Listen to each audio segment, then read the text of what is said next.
A la 1 de la tarde, 44 minutos, arrancamos con nuestro lunes de regiones, temas que competen a todos. Y qué más importante que el ahorrar agua, no solamente por lo que vemos en redes sociales, que en las épocas de sequía, que el verano, sino por algo mucho más importante, y es que necesitamos preservar el recurso natural más importante del mundo. Otros pensarán desde el punto de vista de si usted deja la llavecita abierta, pues eso se le va a ver reflejado en el recibo, y precisamente recibimos a la doctora Lucierne Obonaga, con quien hablaremos el día de hoy directamente desde la Subgerencia de Agua Potable en Cali, de cómo podemos con acciones mínimas en casa empezar ese proceso de ahorrar agua, y esa gente que se canta 4 canciones bañándose, reducirla a 1 minuto y medio. Doctora, bienvenida a nuestro programa. Doctora Lucierne, buena energía, bienvenida. Doctora Lucierne, bienvenida. ¿Cómo les va? Muchas gracias por estar aquí, doctora. Doctora, contémosles a nuestros televidentes cuáles son esas formas más comunes de no ahorrar agua, de no ahorrar. Digo porque muchas personas sí son muy medidas, eso va a ser el baño cada 14 veces que entran. Otras personas dicen, no, yo trapeo con aguas de lluvia, pero hablemos del otro extremo, de la gente que no ahorra o que no tiene ese hábito. ¿Cuáles son esas formas en las que estamos malgastando el agua? A ver, a mí me gustaría iniciar de que cuidemos la fuente. Porque si no cuidamos la fuente, nuestros ríos, nuestros afluentes, pues no, por más que queramos ahorrar agua, lo que pasa es que no vamos a tener agua. Hoy se nos presenta esa situación precisamente en el río Meléndez. Es un río que ha sido muy golpeado, que sus vertimientos irregulares van al río. Es el río que primero nos afecta y que primero nos marca en el protocolo de estiaje, es el que primero sale como de la escena, porque es el primer río que se les disminuye su caudal, y es la primera planta, ese río abastece a la Reforma, y es la primera planta que disminuye su caudal, su producción, y nos toca sustituirlo o nos toca reemplazarlo por el río Cauca, que es un río fuerte, que es un río de muy buen caudal, pero que eso nos genera mayor uso de energía, que nuestras presiones en la red se aumenten, tendríamos daños, y ese es el primer problema que tenemos. Los daños que nos generan grandes pérdidas, porque son daños de red matriz, daños de 12, 24 pulgadas, y hemos pasado de tener 8 daños en el día a tener 24. Eso frente a cuidar la fuente. Y frente a los ahorros, yo lo dividiría en dos: los que pagan y los que no pagan. Los que pagan la factura, pues les duele el bolsillo y cuidan un poquito, y a estos el ahorro sería no lavar los antejardines, por estas épocas, no lavar el antejardín, los vehículos, motos, cuando se cepillan, pues cerrar la llave, el ahorro con la lavadora, regada de matas, bueno, el riego de las matas, eso. Pero frente a los que no pagan, tenemos un consumo de casi 5 y 6 veces. Wow. Entonces nosotros, como medimos los asentamientos, que son los que no nos pagan, en los asentamientos tenemos unos consumos por familia de 65 metros cúbicos mes, frente a una familia que sí paga entre 12 y 14 metros cúbicos. ¿Qué? Entonces ese ahorro, tanto se lo pedimos al que paga y al que no paga con mayor razón. Claro. Como no pagan, pues dejan sus mangueras ahí botando agua, llenan tarros, y este desperdicio se nos está viendo muy afectado en la comuna 18 y 20, porque tenemos un gran consumo. Doctora Lucierne, yo no sé si Vico haga este ejercicio, pero cuando yo voy en el carro y paso por el río Cali o el río Meléndez, yo asomo mi cabecita, y si yo veo que hay mucha roca, digo, wow, estamos graves. No hay sino piedras, estamos graves. Sí, pero si veo que hay caudal, digo, bueno, respiro un poquito más tranquilo. ¿Cuál es el panorama actual del recurso hídrico, concretamente en la ciudad de Cali, doctora? Nosotros hoy estamos llegando a unos niveles mínimos de operación en las plantas. Sí. En la Reforma estamos por debajo, ya llegamos al límite, y por eso estamos surtiendo una parte de la comuna 18 y 20, que son en la comuna 20 Lleras, Pueblo Joven, y en la comuna 18 La Trinidad, Semillero. Estos sectores se surten definitivamente únicamente de la Reforma. Entonces con ellos les estamos dando agua por horas, en el día, todo el día, en la noche llenamos tanques, y lo demás que surte la planta que es un 80%, los estamos surtiendo directamente del río Cauca. ¿Podríamos decir entonces que estamos en emergencia, doctora? Todavía no. ¿No? Todavía no, porque nosotros tenemos nuestro sistema hidráulico con muy buen respaldo. Activamos, hay un protocolo de estiaje y activamos unos bombeos, bombeo Siloé, bombeo Nápoles, y el viernes activamos el bombeo de Chipichape, de La Campiña, con el fin de que Río Cali, hoy que todavía no estamos en crisis con Río Cali, ya estamos dentro de nuestra nivel. margen de maniobrabilidad. Maniobrabilidad. Nosotros allí estamos bien. Y la planta Río Cali está surtiendo su franja respectivamente sin ninguna situación que nos genere hoy alarma. Pero sí la parte del río que surte la planta La Reforma, sí nos está tocando bombear desde Puerto Mayarino, que el año pasado estuviste visitándonos, Sí. hasta la parte alta de Siloé Uy, qué y viaje. Nápoles. Ese viaje nos genera mayores costos de energía, Total. mayor uso de presión en la red y desconfigurar algunos sectores hidráulicos para poder darle paso a esta agua, que para poder que llegue allá 20.000 metros cúbicos nos toca salir con 100.000 de la planta. Entonces estas altas presiones, como desconformamos los sectores, no hay un control activo de presiones, entonces nos genera muchos daños. No estamos en crisis, ese es un parte de tranquilidad. Por la información que tenemos del IDEAN y de la CBC, nosotros esperamos que a finales de noviembre, la última semana, empiecen lluvias aisladas y ya salimos con Se normalice. se normalice, pero como estamos hoy, estamos normal el servicio, el suministro. Doctora, mire que cuando usted decía primero quiero hablar de cuidar el recurso, tenía toda la razón y allí se me olvidó hacerle una interrupción para que le expliquemos a los televidentes realmente, y yo sé que aquí necesitaríamos de pronto imágenes o hacerlo más ilustrativo, pero en palabras, ¿cómo podemos explicarles ese proceso de cómo el agua que llega desde el río tiene ese proceso de transformación, finalmente llega a la casa, que eso, como tú decías, es un consumo de energía, pero uno no entiende, porque cuando uno abre la llave en serio y se canta las 6 canciones bañándose, que me parece absurdo, pues uno solamente entenderá que necesito bañarme, necesito relajarme, ay, qué rico un baño cuando está haciendo calor, pero yo no entiendo el proceso y muchas veces cuando uno ve que llueve y entonces el río trae muebles, trae una nevera por ahí derecho, pues la gente de pronto no lo mide y entenderá, pues para eso le pagan a los de Cali, dirá el descorazonado y el desalmado, pero ¿cómo es el proceso realmente?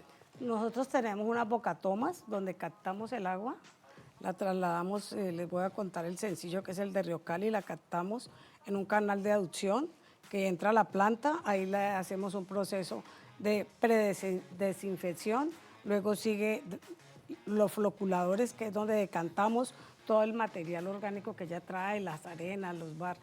Luego la pasamos a un proceso de filtración y luego de desinfección. Este es un proceso que no es muy complicado, es un proceso sencillo, pero tenemos que contar con el recurso, con el agua. Usted me decía ahora, veo las piedras en el río, claro, porque lo ve después de la bocatoma, en la parte alta todavía tenemos agua, pero sí hay que cuidarla, no solamente de botar elementos en el río, sino también vertimientos.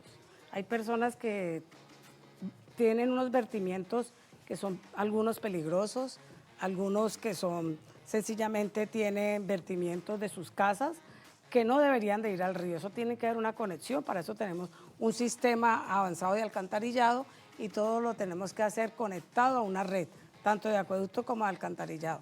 Pero si no cuidamos la fuente, ustedes ven que hay muchas manifestaciones, no tenemos agua.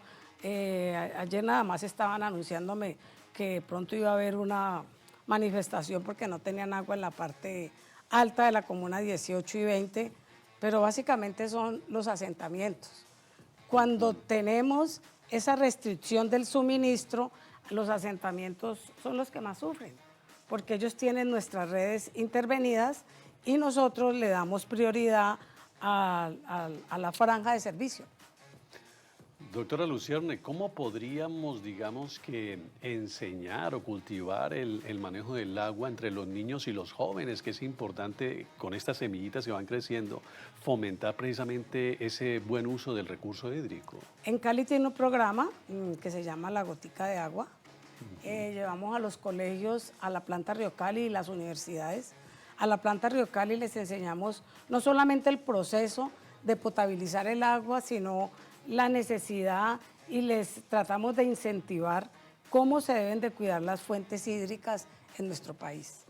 Pero desafortunadamente hay intereses mayores que sencillamente vierten el agua. A mí me duele mucho ver en el cruce cuando se juntan los dos ríos, el río Aguacatal y el río Cali.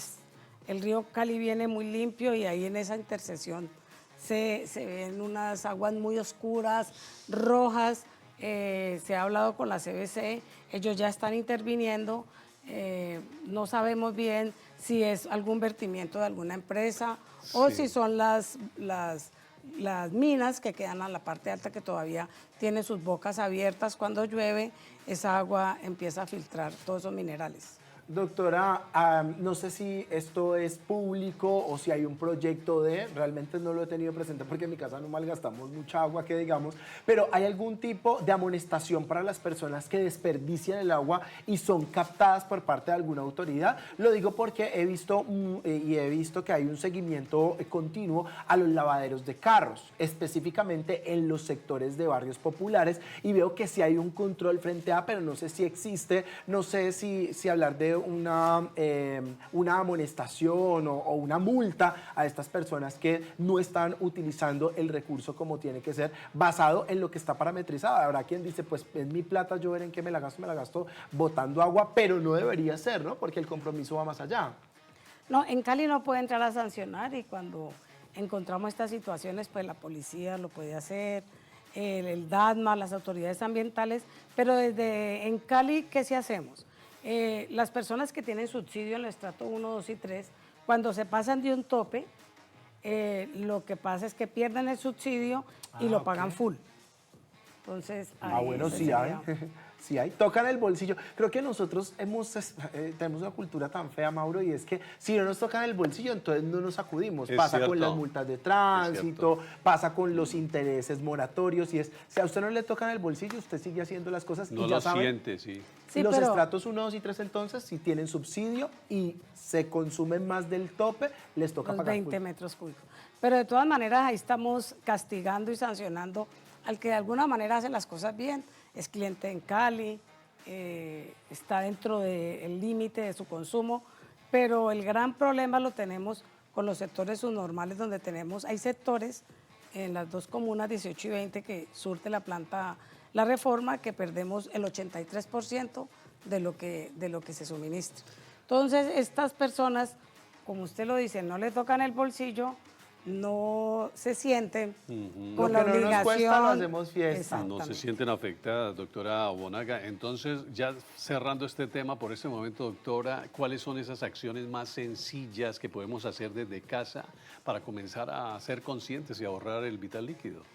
Desde nuestras residencias y además en nuestras empresas. Primero que todo, revisar que sus aparatos hidráulicos, como los sanitarios, las llaves de los lavamanos, de los lavaplatos, que estén funcionando bien. La gente no alcanza a medir una gotica o un daño de un baño, como puede hasta 4 veces aumentar la factura. Uy, sí. Una vez revisada toda esta parte hidráulica, los hábitos del cepillado, del baño, del lavado en la casa, lavar a toda hora, lavan la fachada, el antejardín, el carro, la moto. Pues hombre, eso es mejor ir al lavadero, que los lavaderos tienen otro tipo de agua y no es potable. También el uso de la lavadora, tratarla de esa agua que les queda, pues utilizarla para hacer otros lavados. Porque de verdad que cuando tenemos estos problemas de estiaje, lo sentimos mucho cuando se dispara el suministro. Entonces nosotros tenemos calculado que el agua nos dura en los tanques determinadas horas, y cuando hay estas olas de calor tan fuerte, se dispara el suministro, y eso me descompensa mucho el sistema. Todas las ideas son bienvenidas, Vico, entonces, Sí. para ahorrar agua. Por ejemplo, bañémonos día 2, es interesante y podemos ahorrar algo, ¿o no, doctora? Sí, muy cariñoso. Bueno, doctora, pues muchas gracias por habernos acompañado el día de hoy a la 1:59. Creo que nos queda bastante claro este tema del ahorro de agua que es tan importante. Segundo año consecutivo que nos da un parte de tranquilidad, pero eso no significa que el compromiso debe disminuir. Y aquí estaremos muy pendientes. Usted nos va mandando la información para hablar las orejitas respectivas, doctora.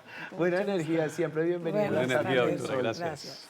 A la 1:59 les queremos contar que hablando del ahorro de agua, doctora, no se me vaya, le tengo una muy buena idea aparte de las que usted nos estaba comentando. Hay una mujer en el Alto Aguacatal que cosecha lluvia.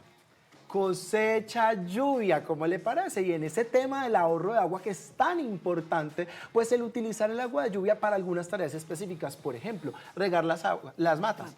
Por ejemplo, vaciar en algunas oportunidades el baño o esa agua sí sirve para lavar el antejardín. Ese tipo de usos, pues los puso en práctica una mujer a la que conocimos y que les queremos compartir su historia de vida, la cosechadora de lluvia aquí en las Tardes del Sur.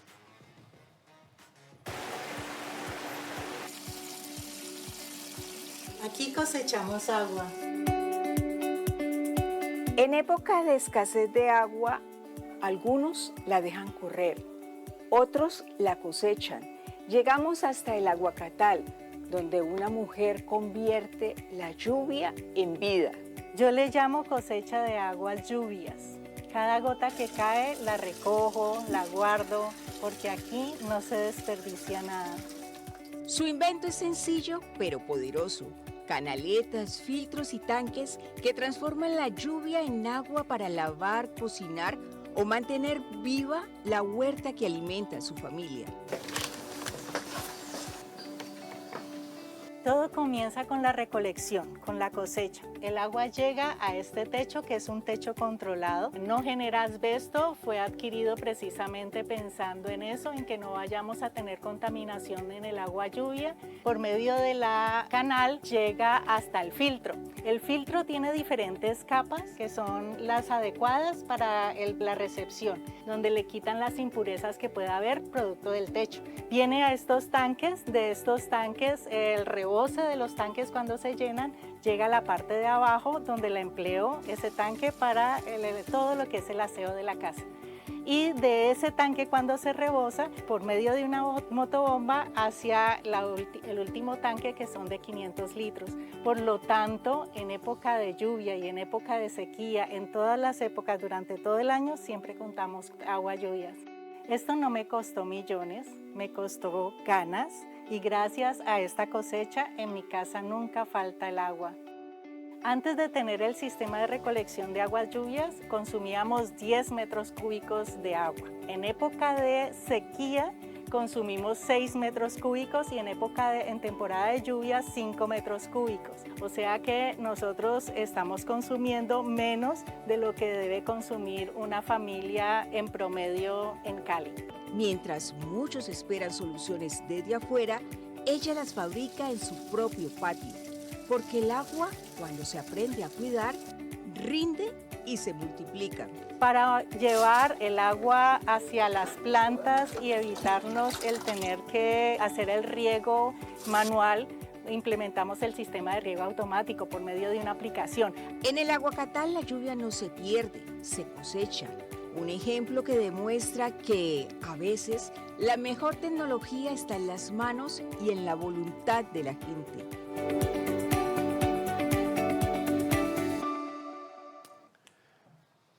Hermosa nota de Carmen Salibreros. Si todos siguiéramos este bello ejemplo de cultivar agua, el panorama sería distinto. Queda la inquietud para nuestros televidentes.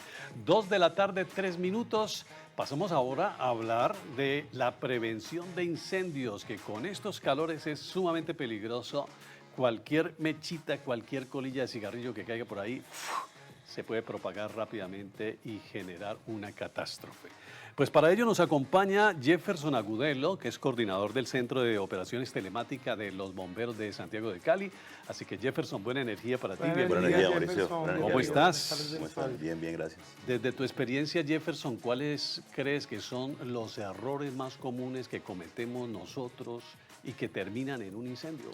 Uno de los errores más comunes es pensar que solamente en temporada de sequía hay probabilidad alta de la generación de incendios forestales. Es una costumbre que debemos mantener siempre, es decir, la prevención del riesgo siempre debe estar en cualquier época del año, solo que en época de sequía se atenúa mucho más pues, la ausencia de agua en la tierra y en la vegetación. Esta pues se torna más seca y con mucha más facilidad va a generar fuego, ya como usted bien lo acaba de decir, colillas de cigarrillo, envases de vidrio, envases plásticos, o lo que le suelen llamar quemas controladas, quemas de basuras. Todo esto se puede salir de control mucho más rápido en una época de sequía como la actual. Jefferson, hay dos tipos de incendio que conocemos nosotros y hay más. Seguramente usted nos va a ayudar, usted es el experto. Uno conoce los estructurales, que son los que infortunadamente pues afectan estructuras, valga la redundancia, pueden ser en viviendas, en empresas, en bodegas, son muy comunes a través de las noticias. Y los forestales, ambos tienen causales diferentes, pero ambos tienen en común pues que dañan, atentan contra algo, unos contra la naturaleza, los forestales, y los otros muchas veces contra las vidas. Hablemos de cuáles son las formas más comunes en las que se presentan en cada uno. Por ejemplo, los forestales. De los forestales, la gran mayoría ocurren desafortunadamente por manos humanas. No siempre intencional, pero sí con responsabilidad. Y es como lo mencionaba hace un momento, el tema de la disposición de basuras. Estamos en una ciudad que afortunadamente es una ciudad muy deportiva, eso lo aplaudimos y lo apoyamos desde el Benemérito Cuerpo de Bomberos Voluntarios de Cali, pero falta cultura en el cuidado de los cerros. Por ejemplo, hablamos del tema de los caminantes, cuando hacen sus actividades deportivas muchas veces no hacen una buena disposición final del material que suben, empaques de comida, botellas de agua, o los que fuman también afortunadamente, entonces arrojan en sitios que no deberían, que no están dispuestos para eso, y ese material en algún momento con la radiación solar pues genera fuego y esto pues se convierte en incendio forestal de una manera pues que puede llevar a consecuencias, y no solamente los incendios estructurales cobran vidas, sino también los forestales, porque no olvidemos que tenemos en nuestros cerros fauna, tenemos flora, y tenemos también algunos sectores que tienen fincas, que tienen algunas viviendas que colindan con las cercanías de estos cerros y que también entran en gran riesgo cuando se desarrollan estos incendios forestales. ¿Y en los estructurales? En los estructurales las causas son muy variadas, la gran mayoría también casi siempre tienen forma de prevenirse, y es por ejemplo con el almacenamiento excesivo de elementos. Nosotros cada vez que almacenemos cosas en nuestros hogares o en las empresas, siempre tenemos que pensar que la gran mayoría de esos elementos que son de material textil, en madera, sintéticos, derivados del plástico, se convierten en combustible en contacto con el fuego a la hora de un incendio. Entonces, entre más material estemos almacenando, quiere decir que en el momento de un incendio, eso es lo que le va a dar fuerza al fuego para que este pues continúe su desarrollo. Entonces, malas prácticas, tomar tomas eléctricos y conectarle muchas extensiones y saturarlos. No tenemos de pronto el conocimiento en la medición de cuánto es la capacidad de nuestra red eléctrica en la vivienda, y entonces conectamos un montón de cosas, que es lo que suele pasar en épocas de adorno como es diciembre, Sí. los árboles de Navidad, las extensiones. Entonces comenzamos a conectar regletas y multitomas, y todo esto en algún momento pues, puede generar un sobrecalentamiento en el circuito. Las velas también son un tema de mucho cuidado en casa, ¿no? No Sí. sé, yo nunca he sabido cuál es la correcta forma de, porque yo digo, donde la rime la vela. De hecho, yo siempre pienso, así uno la deje muy aislada, si hay perrito o gatico, no está exento de que el perrito o gatico termine incendiado y luego vaya quemando las cortinas. ¿Cómo se debe disponer específicamente esto? Porque sé que muchas personas encienden velas en sus hogares. Se debe tratar como cuando hacemos una fogata, siempre estarla supervisando. Es decir, si nosotros, por ejemplo, hablamos de que vamos a hacer una fogata tipo camping, lo ideal es estar supervisándola desde que la genero hasta que completamente la termino de sofocar. Entonces, así mismo deberíamos hacer en las viviendas cuando tenemos una veladora y por algún motivo, ya sea su credo, alguna tradición, y la vamos a encender. Debemos verificar que cuando ya no vamos a estar ahí supervisando esa veladora, pues apagarla, o las velitas las apagamos, verificamos que completamente se haya aislado el calor para evitar que pues eso vaya a generar luego un incendio, que es lo que pasa mucho, una mala costumbre, dejar la veladora entonces Toda la encendida noche. toda la noche y así esté alejada el material que riega la vela, la mascota que la empujó, y esto pues se puede convertir rápidamente en un incendio. Se puede propagar, claro. Jefferson, la telemática, usted es director de telemática, entonces se pregunta uno cuál es el papel de la tecnología en la detección temprana y en el control de los incendios. Sí, señor. Yo soy coordinador de la Central de Operaciones y Telemática, que es el área desde donde se reciben todas las llamadas de emergencia de la línea 119, que es la línea de los bomberos de Cali. Desde ahí tenemos un equipo que supervisa mediante el uso de la tecnología tanto los despachos que se realizan de todas las máquinas, de las ambulancias, se monitorea el clima, se monitorean también los cerros tutelares mediante el uso de cámaras optrónicas con lentes bifocales, tenemos sistemas de posicionamiento GPS en los dispositivos radio de nuestro personal para siempre saber dónde están, porque no siempre van a estar en el vehículo. También tenemos tecnología de GPS en las tablets que maneja cada persona, también tenemos GPS en las máquinas de nuestros vehículos, le llamamos máquinas, para saber siempre qué tan distante están de la emergencia hacia la que se dirigen o del punto del incendio, si hablamos de un incendio forestal. Entonces, el papel de la tecnología hoy en día es crucial para el ataque pues, de los incendios y para salvaguardar las vidas también. Jefferson, hablemos de protocolos que debemos conocer en casa. Hace algunos días nos visitó una persona para nuestro podcast y entonces nos contaba de la triste historia que ocurrió en su casa porque su esposa le estaba pegando un disfraz en papel a su hija y en algún momento la esposa con una vela y silicona. Y la esposa se descuida, la niña se enciende, se le quema el 70% de su cuerpo, a la esposa también, y todo porque cuando la esposa intentó apagarla, o sea, ya primero como que intentó con otro papel, y luego ya terminó metiendo al tanque, afortunadamente tenía el tanque, dice la persona, porque si no, pues seguramente las cosas hubieran sido completamente diferentes, pero ¿cuál es el protocolo? Uno debe tener extintor en la casa, funciona o no funciona, hay que conocer el manejo, existe de polvo químico seco, de otro tipo de componentes. ¿Cómo podemos generar un protocolo en casa que permita saber uno realmente con qué se apaga el fuego? Por otra razón, hace poco no, hace un año larguito, 2 casi, en Bogotá hubo un accidente dentro de un restaurante. ¿Se acuerda de este restaurante famoso en el que una bailarina se quemó? Nadie supo con qué apagarla. Ella se revolcó tantas veces como pudo y su piel se empezó a desprender de su cuerpo porque nunca entendieron cómo apagarla y otra gente decía, denle con una toalla. ¿Realmente cómo funciona esto y cómo podríamos maniobrar mientras se marca el 119, que seguramente muchas veces no es tan mega inmediato que estén a la vuelta los bomberos? Claro. Como dice la ley, la prevención de riesgo es responsabilidad de todos. Ya es un error solamente pensar que los organismos de socorro están para atender las emergencias cuando estas ocurren, sino que nuestra responsabilidad primaria es adquirir ese conocimiento por nosotros mismos y por nuestras familias.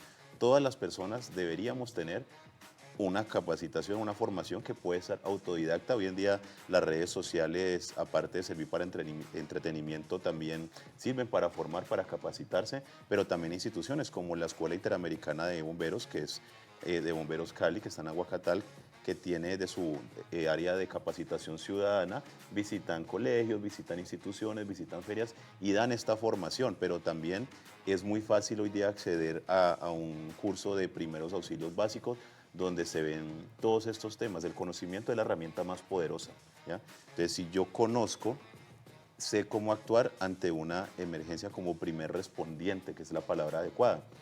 Primer respondiente es la persona que responde inicialmente ante una situación adversa como la que estamos mencionando en esos ejemplos, y de ahí activar la línea 119 de Bomberos Cali, o pues si es un tema policial la línea 123, la que corresponda, pero siempre el conocimiento. Ahora, es un error también pensar que solamente deben haber mecanismos de protección contra incendios en las empresas o en los lugares de trabajo. Donde más deberíamos de tener es en casa.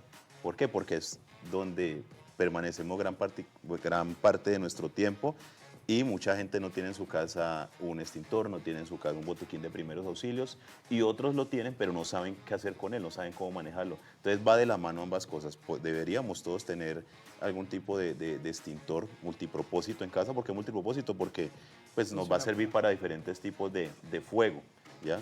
Ya si hablamos en temas de empresas o de almacenamiento de materiales, sí tendrá que ir de la mano con qué tipo de material se almacena para así mismo saber qué tipo de incendio podría generar, porque hay diferentes tipos de extintores. Y el manejo de botiquín, gas, alcohol para poder pues solventar primariamente una emergencia mientras se llama a la línea de emergencias y pues ya nos apoya el personal experto.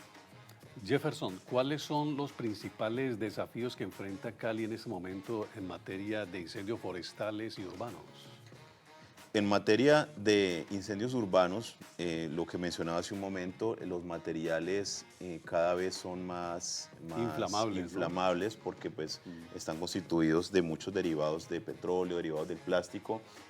La acumulación, que lo mencionaba hace un momento, es muy importante tenerla en cuenta. La gente no necesariamente tiene que tener mayor capacidad de compra para adquirir muchos productos y empiezan a almacenar y almacenar las tecnologías para embellecimiento de locales que se están utilizando como los derivados del PVC, que son muy bonitos, son muy llamativos, pero que si no van acompañados de unos muy buenos sistemas de protección contra incendio y de unas buenas prácticas y una buena cultura de la prevención, se convierte en un desafío, porque hoy en día los incendios estructurales avanzan de una manera mucho más rápida de lo que era años anteriores. Es decir, tiempo atrás uno podría esperar que mientras se hace el llamado al servicio de bomberos y arriban al sitio, el incendio no haya cobrado tanta fuerza, se demoraba 6 minutos, 7 minutos. Hoy en día, en 1 minuto, ya un incendio estructural puede haber tomado fuerza y ya puede estar incendiándose casi completamente una vivienda.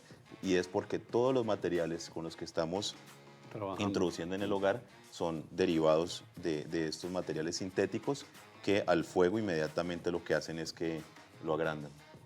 Bueno, pues Jefferson, a las 12:15, muchas gracias por habernos contado de este panorama desde el Benemérito Cuerpo de Bomberos Voluntarios en nuestra ciudad y ese compromiso que creo que tenemos todos frente a... Hay acciones que uno sabe la consecuencia que tienen, que traen. Es imposible pensar que usted tira una colilla prendida a un poco de hojas que están secas y no va a pasar nada. Y la gente lo sigue haciendo. Allí es donde entra la conciencia y finalmente estamos dañando el mundo que le heredaremos a nuestras futuras generaciones, entiéndase, nuestros hijos y nuestros nietos. Y a las 2:16, pues gracias por habernos acompañado con esos tips que permitirán que algo de la conciencia de nuestros televidentes y de nosotros aquí en Telepacífico se mueva. Así que buena energía. Buena energía, muchas gracias por la Muchas gracias invitación. por haber Buena estado energía, con gracias. nosotros.